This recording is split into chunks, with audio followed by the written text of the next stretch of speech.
Comenzamos. Bien, en esta ocasión tenemos un tema, bueno, como todos apasionante, pero este lo es un poquito más. Y es, ¿cómo puede contribuir a nuestra tranquilidad, a nuestra paz, a nuestra salud mental, a nuestra salud incluso física, integral? ¿Cómo puede contribuir la teología? ¿Alguien tiene alguna idea? ¿En qué sentido puede la teología calmar nuestras angustias, hacernos aceptar y entender la muerte de las personas que amamos? No sé, alguien que tenga alguna idea que la pudiera decir, que la pudiera nombrar para arrancar. Dios no se equivoca. Para nada. La esperanza, doctor. Y como está uno en sus manos, pues allí es donde debe uno estar siempre. Buscar más a Dios. Pienso en la aceptación la fe en Dios. Tenemos que dejar de que se vayan nuestros seres queridos. Bien, todo eso es cierto, pero vale la pena profundizar. Tiene la certeza de la Santísima Trinidad y que es ella la que nos puede proteger. Bueno, nos puede auxiliar a hacer la mejor versión de nosotros mismos. En estricto sentido, todo lo que han dicho es verdad. Sin embargo, como la letra chiquita de los contratos, aplican restricciones y hay que entender la letra chiquita. Ajá. Para comenzar, es muy importante entender que la palabra teología, ante todo, expresa unidad con Dios. Pero la teología tiene al mismo tiempo la facultad y el poder de esclarecernos y consolidarnos en el conocimiento de la verdad. Y fundamenta y desemboca en una comunidad de vida. Esa comunidad de vida trasciende al ser humano y nos lleva a tener una común unión con Dios.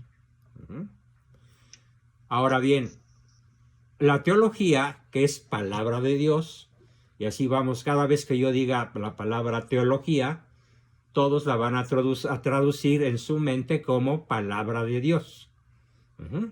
Es una manera de hablar de Dios. La palabra de Dios tiene cierta manera única de hablar.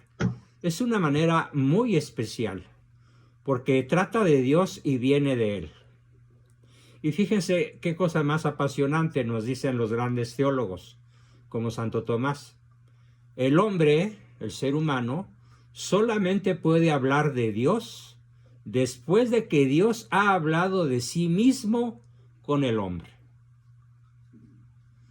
No así acontece con la filosofía. En la filosofía no hay revelación. En la filosofía estamos atenidos a nuestras capacidades intelectuales naturales. Claro, unos más que otros, desde el genio hasta el débil mental profundo. Dicho con cierto sentido del humor, desde el genio hasta el chairo. Así cubrimos todo el espectro posible. Entonces, en cambio, en la teología, el hombre solamente puede hablar de Dios después de que Dios ha hablado de sí mismo con el hombre. ¿Puede el hombre decir lo que Dios ha dicho? Sí. De cualquier forma que sea que él habla, que el hombre emplea de Dios, porque sabemos que decirle Dios es una manera arbitraria de referirnos a Él. Podríamos hablar de la palabra teos, que era la palabra griega, Deus, que era la palabra latina, God, que es la palabra inglesa, etc. La palabra en sí hay que entender que está en lugar de el innombrable, el que no tiene nombre. ¿Sí? Y aquí pues por desgracia el mal humor o la grilla mexicana ha elevado a la categoría del innombrable a Salinas de Gortari como si fuera un dios. No, bueno, qué ridículo. No, Dios es el que no tenemos un nombre exacto para definirlo, para describirlo en toda su infinitud, en toda su omnipotencia, en toda su sabiduría, en toda su omnisciencia. Así que vamos a ver en la teología que hoy empezamos a distinguir, a discutir, pero sobre todo con relación a ese consuelo que podemos encontrar en la teología una vez que Dios nos ha revelado a través de su palabra en qué consiste, como lo dije hace unos minutos al principio, esa unidad con Dios. ¿Cómo ha hablado Dios al hombre? ¿De qué manera Dios se ha manifestado al hombre? ¿Cuál es su automanifestación? Para poder hablar de Él o acerca de Él, ¿cómo nos ha hablado Él? De hecho, Dios lo ha realizado de dos maneras esencialmente distintas, pero a su vez íntimamente ligadas. Primera, a través de la creación, de la obra de la creación, Dios es como se ha comunicado, es una de las formas mediante las cuales Dios se ha comunicado con el género humano. Y la otra es mediante nuestro Señor Jesucristo. Entonces, la teología, la palabra de Dios, la ciencia de Dios, la ciencia que nos une a Dios, se nos revela a través de su creación y a través del Evangelio predicado por nuestro Señor Jesucristo. Así que la actividad divina preparada ya desde el Antiguo Testamento, donde narra cómo se creó el mundo, claro, es un lenguaje simbólico. El primer día, el segundo día, el tercer día y el séptimo descansó. Son maneras parabólicas, no son maneras precisas, no son maneras literarias exactas de narrarnos cómo sucedieron las cosas, porque un solo día pudo haber durado miles de millones de años, o cientos de millones, o qué sé yo. Nadie sabe la cantidad de años en donde transcurre la creación, cuánto tiempo tarda la creación. Ahora algunos cálculos hablan de que la creación, desde aquella época del Big Bang hasta nuestros días, han transcurrido alrededor de 13.700 millones de años luz. Bueno, pero no deja de ser discutible. Entonces, la automanifestación divina se realiza en primer lugar en la creación, en la que Dios muestra su poder, su libertad, porque Él es libre para haber creado o para no haber creado nada, su hermosura, su magnificencia, su majestad. Dios Dios se representa a sí mismo en el mundo creado por Él, como en la borrosa imagen de un espejo. Es como si viéramos a Dios a través de un espejo un tanto medio irregular, medio rayado, medio opaco en algunas de sus superficies. No es una imagen perfecta la que podemos descubrir en la creación. De tal modo que mediante el mundo, lo que Dios ha tenido oculto se revela y lo invisible se hace visible, según nos dice San Pablo en su epístola a los Romanos. La palabra de Dios, que es la segunda forma mediante la cual Dios se dirige a la criatura humana, es que la palabra de Cristo es literalmente, estrictamente, palabra de Dios y pertenece a la misma naturaleza del ser humano, la forma mediante la cual nos habla Dios. ¿Cuál es la forma más típica, más frecuente, mediante la cual hablaba Dios? Cristo, nuestro Señor Jesucristo, durante sus 3 años de predicación de vida pública, todos lo van a reconocer, mediante parábolas. mediante analogías, mediante comparaciones. ¿Por qué? Pues porque la humanidad como que no se había desarrollado mucho intelectualmente y se necesitaba que el reino de Dios los fuese comunicado de una manera tan coloquial que nadie quedara excluido y alegara que, ay, no, ese es un lenguaje demasiado esotérico, es un lenguaje demasiado elevado, Dios no lo puedo entender, de tal manera que, sin importar lengua, raza, religión o cultura, época histórica o lo que fuera, cualquiera puede entender, si quiere, si no está cegado por la ira, por la lujuria, por la soberbia y en general por todos los pecados, pero principalmente por esos tres, entender lo que Dios, a través de nuestro Señor Jesucristo, su único y verdadero Hijo, nos quiso transmitir. Dios nos enseña la experiencia de una manera universal, es decir, que todo lo que Él gobierna es íntimamente ligado con su propia entidad, su forma de ser única, su poder subsistente, y que todo tiene un valor eterno. Todo, ambas, la creación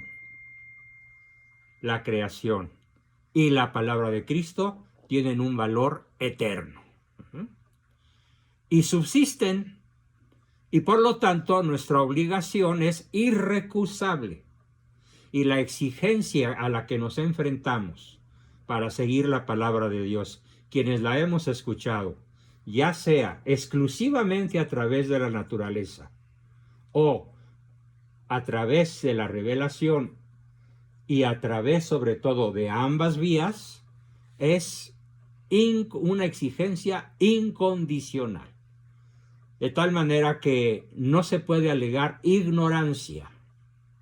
Claro, en algún débil mental, en algún esquizofrénico, en muchísimas masas de población a las que se ha sustraído, como en China o como en México, a quienes se ha sustraído del conocimiento de la verdad, cuando menos en los últimos 90 años, gracias al PRIAN y ahora al Morenarco. Digamos que en esos casos la responsabilidad irrecusable que este grupo tiene, que un servidor tiene,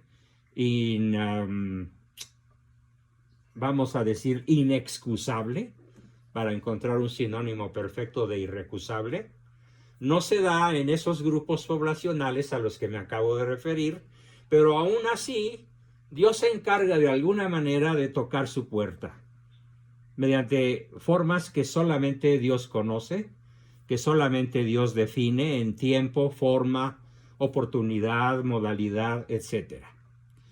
Pero sobre todo en esta ocasión, independiente de otros muchísimos temas relacionados con este ciclo que estamos comenzando a dedicar a la teología desde hace algunas semanas, quiero referirme de manera muy particular a algo especialmente importante para algunos miembros del grupo y en general para todos. Porque ¿quién no ha perdido un ser amado? ¿Quién de nosotros no ha sufrido días, semanas, meses, tal vez años, ante la pérdida por muerte de una persona como los padres? Como en mi caso, perdí a mis dos padres, al marido, a la esposa, algún hijo, incluso recién nacido o de una edad indeterminada, pero que de todas maneras es un dolor que puede llegar a ser inexpresable. ¿Cómo es el consuelo? ¿En qué consiste el consuelo que nos puede dar el conocimiento que aporta la teología, especialmente en ese ámbito de la pérdida de un ser amado? Bien, vamos a comenzar con un punto de partida filosófico y lo vamos a ir elevando hasta un nivel teológico. Desde el punto de vista filosófico, recordemos cuál es el objeto formal. Bueno, me estoy equivocando, me regreso un par de conceptos. ¿Cuáles son las dos facultades esenciales que nos diferencian respecto del reino vegetal y respecto del reino animal. Tienen 5 segundos para responder rapidísimamente. La voluntad y el pensamiento. Muy bien. La voluntad y el pensamiento o inteligencia. Excelente. ¿Quién contestó bien? No vi quién. Yo dije Aide. Aide. Muy bien, Aide. Excelente. La voluntad y la inteligencia, a la que también llamamos pensamiento o pensamiento racional. Ahora bien, voy a poner un símil primero. ¿Cuál es el objeto final de este recipiente? Es decir, ¿para qué sirve finalmente? ¿Qué justifica su existencia? Es un contenedor. Muy bien, Aide, es un contenedor. No sabemos si puede ser, si es estrictamente un contenedor de líquido,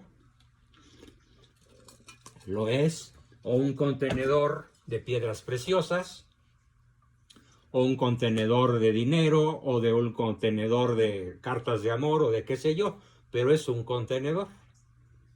Entonces sirve para contener en sus límites alguna sustancia material. Correcto. Ahora, si está vacío y no está al alto vacío, pues contiene aire, ¿no? No deja de ser un contenedor. Muy bien. ¿Cuál es el objeto formal? ¿Cuál es el objeto final de la inteligencia?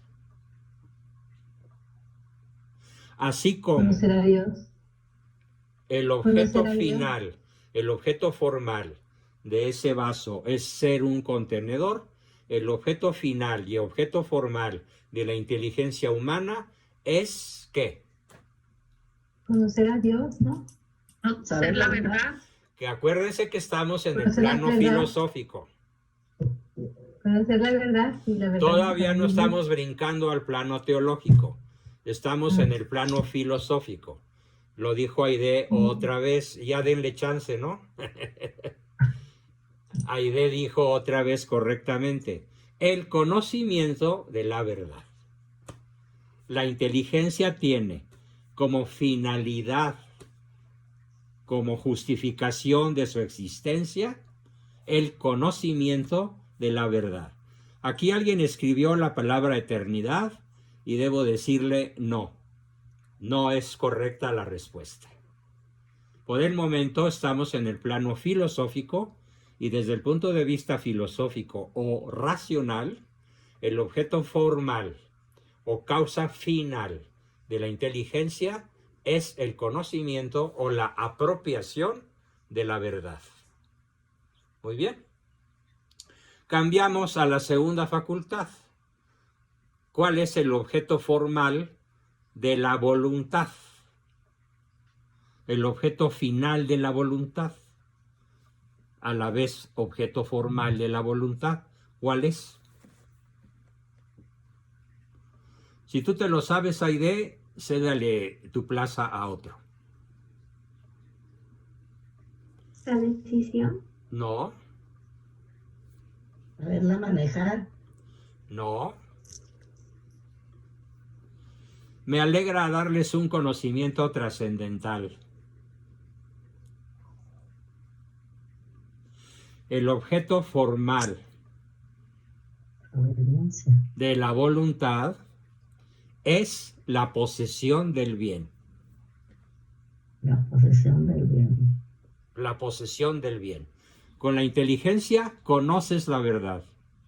Con la voluntad te apropias del bien. No deja de ser una paradoja que para muchas personas, por ejemplo, simplemente echemos una ojeada a nuestro alrededor, escogen algo malo como si fuera algo bueno. Por ejemplo, el adicto al fentanilo, a pesar de que sabe que se puede morir con una ligerísima sobredosis, se la juega. El borrachín, que sabe que va a perder a su familia, se la juega y se sigue emborrachando largos años, al menos mientras le funciona el hígado o la vida.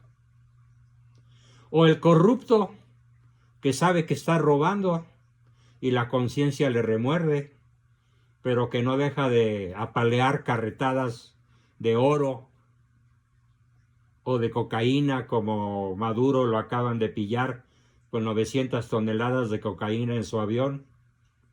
¡Qué gusto me dio! Me hizo la tarde esa noticia. Qué bueno, qué bueno. Entonces, ¿por qué Maduro puede optar por 900 toneladas de cocaína en el avión presidencial si sabe el riesgo enorme que corre y sabe que está envenenando a su pueblo, o a donde llega la cocaína envenena y mata a la gente? Dicho de otra manera, ¿por qué alguien puede optar por lo objetivamente malo si la voluntad está hecha para apropiarse del bien?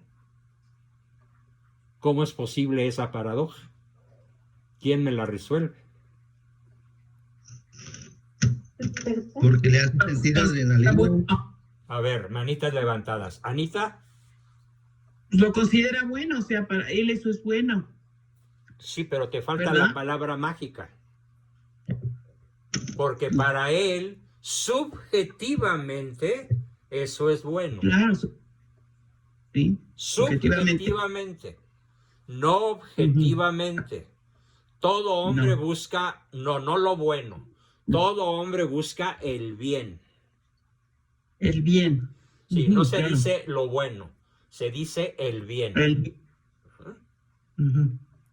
Porque, por ejemplo, yo me puedo alimentar perfectamente bien de una comida que no me sabe buena, que no está buena. Es más, hay historias de naufragios, de sobrevivientes que narraron cómo se comían las suelas de los zapatos de cuero. No el hule de la forma del zapato, sino ahora sí que la suela de piel de burro o de vaca o de lo que fuera, porque pues no dejaba de ser algo de proteínas. Y la machacaban y era lo único que podían comer. No estaba nada buena, pero era una forma de bien para salvar la vida. Entonces, el problema es que desde la caída en pecado original, del pecado original, el ser humano tiene nublada la inteligencia y debilitada la voluntad. De tal manera que nuestro conocimiento de la verdad está como velado, está como difuso, está como oculto, está como disfrazado, está como camuflado. Y nuestra apropiación del bien no es objetiva, es principalmente subjetiva. Como la señora que dice, sí, ya sé, este chocolate es una eternidad en mis caderas, pero es una delicia en mi boca. Y se lo traga. No importa que tenga alto el azúcar, no importa que ya tenga un sobrepeso mórbido, prefiere subjetivamente el bien instantáneo en su boca que el bien permanente en su cuerpo, en su salud. Pero aún así, de todas formas, eso remata la veracidad de lo que estamos diciendo. Si el ser humano considerase algo como subjetivamente malo, ¿qué haría frente a lo considerado subjetivamente malo? ¿Lo escogería o lo rechazaría? Lo rechazaría. Invariablemente. Así sea objetivamente bueno. Como la persona de 14 años que odia el estudio. Su odio es subjetivo. El bien que se haría sería objetivo. pero prefiere el bien subjetivo de la pereza, de la rebeldía, de la vagancia, del Xbox, de la tele, de los videojuegos, de todo lo que empequeñece su cerebro. Lo prefiere eso al bien objetivo de estudiar con ahínco, con disciplina. Igual que el adúltero prefiere a la amante subjetivamente vista que a la esposa objetivamente contemplada. Claro, hay que reconocer que a lo mejor la amante tiene 20 años menos y 40 kilos de menos, pero aún así, objetivamente vista,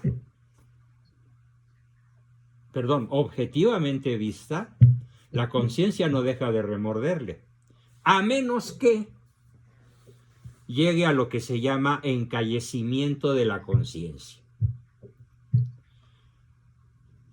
A partir de aquel famoso dicho que dice, si no vives como piensas, acabarás pensando como vives. Es decir, ¿por qué los criminales de alto nivel? Pongo, por ejemplo, algo que hoy casi me hizo llorar, y digo casi porque entró alguien y me cortó la lágrima. Vi un niñito de unos 12 años, venezolano, que es torturado por un piquete de soldados. Torturado, golpeado, casi asesinado, y finalmente llega una multitud que lo libera y se lo entregan a sus padres y tarda semanas en recuperarse. ¿Cómo es posible que esas personas lleguen a ese nivel de crueldad? Por el encallecimiento de la conciencia en la búsqueda del bien subjetivo, con un desprecio cada día mayor del bien objetivo.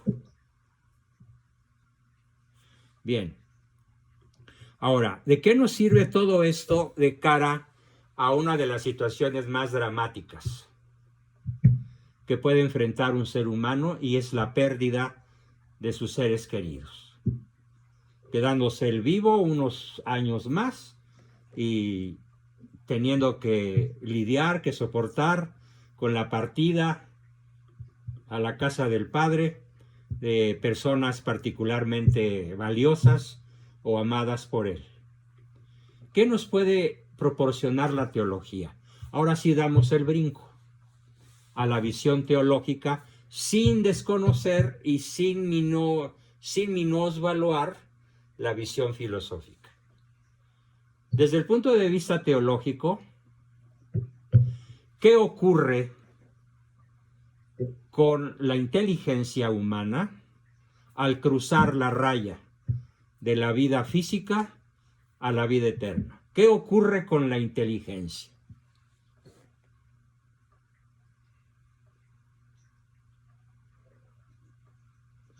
Se expande a nivel Dios.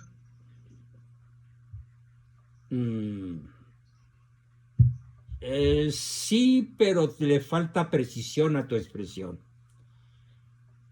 Como que se desnuda nuestra vida, nuestras intenciones, nuestros pensamientos.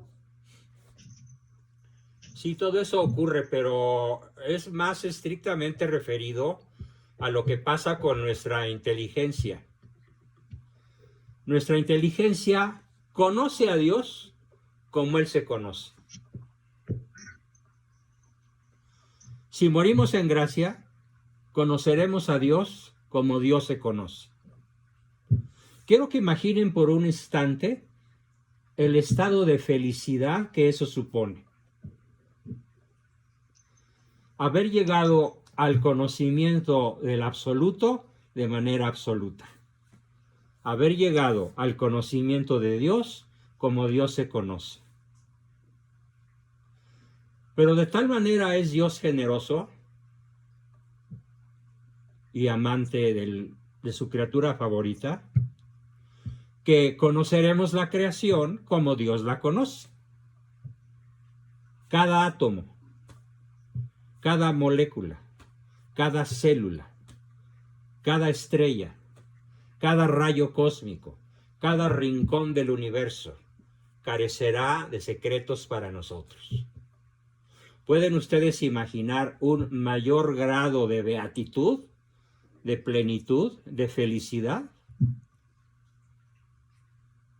Imposible. Yo veo mucho egoísmo o mucha ignorancia en las personas que no se ponen a pensar en que si su familiar murió en gracia, el que está mal, el que está sufriendo, el que se queda aquí, es el que no está pleno, es el que no ha llegado.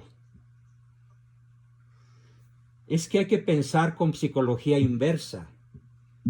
Es que el que se fue, en realidad no se fue.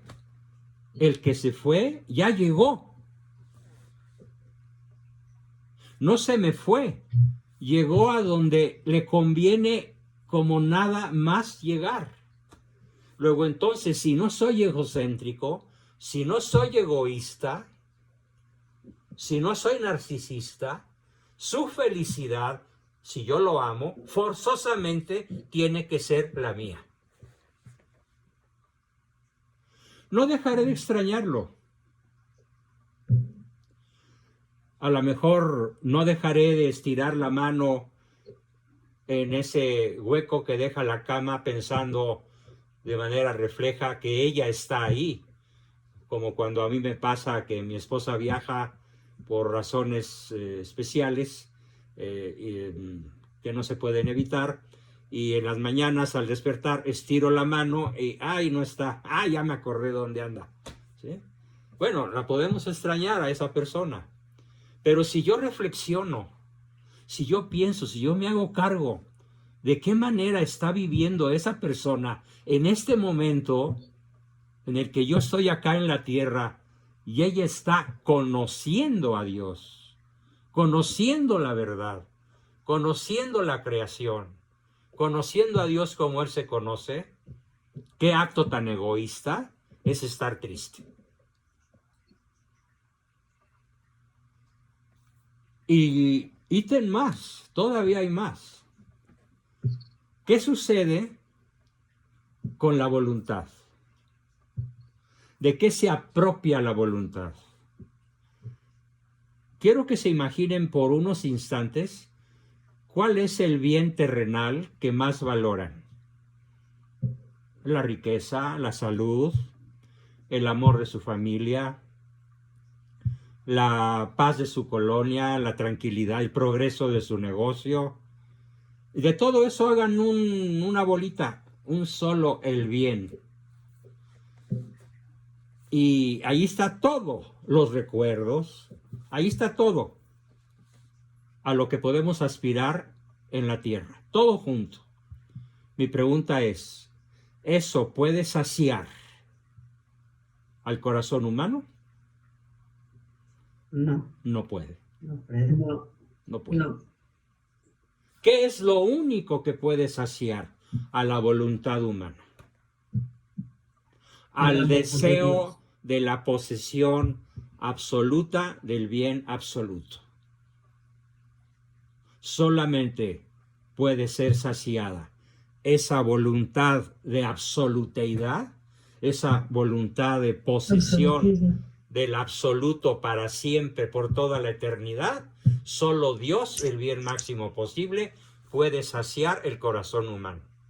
Como lo dice San Agustín bellamente, nos creaste para ti, Señor, y nuestra alma estará inquieta en tanto no repose en ti. Entonces, si el alma de mi pariente ya reposa en Dios, pero no es un reposo equiparable a la paz de los sepulcros, porque ahí está el cadáver, pero no está él. Ahí está el cadáver de la persona, pero no está su persona. Su persona está en la dimensión divina. Su persona no deja de ser él, no deja de ser él, no se funde como en las religiones orientales, que son muy paranoides, son muy delirantes. El alma humana no se funde con el absoluto Dios. No deja de ser el individuo. Toma posesión de Dios como bien supremo sin perder su individualidad. Eso quiero que les quede bien claro. Sin perder nuestra individualidad, entramos en posesión de Dios, el bien máximo posible. ¿Qué mayor estado de felicidad que ese? Imposible imaginarlo. Si a eso añadimos el conocimiento del bien, el conocimiento de la verdad que veíamos hace unos minutos, y lo aunamos a la posesión del bien, entonces tenemos que nuestras dos facultades intrínsecamente humanas quedan satisfechas de manera absoluta, de manera perfecta. Hay una anécdota que les quiero compartir. Tanto el día que murió mi mami como el día que murió mi papá. Bueno, mi mamá murió en un accidente muy trágico y sí, nos dolía muchísimo, espantosa, indescriptiblemente nos dolía verla como estaba. Y cuando ella descansó de esa brutal tortura que consistió en la ruptura de su médula espinal, de tal manera que perdió la sensibilidad de medio cuerpo para abajo, y así estuvo como 3 semanas. Cuando ella muere, sonreímos los 11 hermanos que estábamos vivos. No, éramos 10. ¿Por qué sonreímos? Ay, porque ya está donde quería estar. Porque ya está en el mejor sitio donde puede estar. No dijimos porque ya está en paz, no, ya está plenamente donde toda su vida se preparó para llegar hasta allá. Ya logró su objetivo, ya logró su meta, ya tiene una felicidad que todos nosotros juntos, sus hijos, no le podríamos haber dado por toda la eternidad. Así lo hubiéramos vivido para siempre en este planeta. Ya está donde más le conviene estar. Y esto es algo que muy poco piensan las personas que pierden a su madre, a su padre, a un ser querido. Si muere en gracia, ya está donde mejor puede estar. ¡Qué alegría! Pero esto solo lo da la visión teológica, revelada por Dios, revelada por Cristo en su palabra. Entonces vamos a cambiar nuestro chip y vamos a, en vez de estar en duelo, y la otra parte de la anécdota, cuando muere papá, nuestra alegría era tal vez más intensa, hasta sonreíamos y nos abrazábamos los hermanos, porque mi papá decía, yo no tengo otra meta en la vida más que llevarme al cielo a todos ustedes junto conmigo. Bueno, pues ya nos antecediste, no en el sueño de la paz. No, eso me parece una oración muy corta de alcances. Nos antecediste en la gloria indescriptible del conocimiento y la posesión del máximo bien posible y por toda la eternidad. Porque, a ver, ¿cómo definimos felicidad? Aquí en el planeta Tierra se usa de una manera muy exagerada, muy impropia. Que seas feliz. Soy muy feliz. No, espera. Que te vaya bien en este viaje, que regreses con ventura, que vayas y vengas con adecuación y salud, magnífico. ¿Sí? Pero feliz viaje es gramaticalmente incorrecto. ¿Por qué? Porque la palabra felicidad se refiere a un estado permanente que nunca más se puede perder. Repito, la verdadera felicidad consiste en estar en un estado mental, en un estado corporal, en un estado anímico tal que no se pueda perder para nada ni por ningún motivo ese estado de felicidad. En estos momentos ninguno de nosotros es realmente feliz, a menos que viva la virtud de la esperanza y la virtud de la caridad y la virtud de la fe. Ese es el sentido de solo la persona virtuosa es feliz, porque está viviendo anticipadamente la visión beatífica a través de las virtudes teologales, que son palabra de Cristo, e institución a través de los sacramentos de Cristo. En resumen, lo que quiero es que aquellas personas que tengan una pérdida difícil de manejar, que hayan perdido recientemente, me decía una de ustedes, hoy perdí y no me acuerdo quién perdió, pero hoy se le murió alguien. Véalo con este enfoque. Hace muy poco a una chica joven que anda por ahí en el grupo se le murió su mamá y le decía yo esta mañana, es que no, a ver, ¿tienes esposo? Sí. ¿Tienes hijos? Sí, tengo una niña adolescente. ¿Y a quién le estás dando más energía cotidiana? ¿A tu madre que está en el cielo o a tu marido que está en la tierra? No, pues a mi mami. Pues qué egoísta. Con tu marido.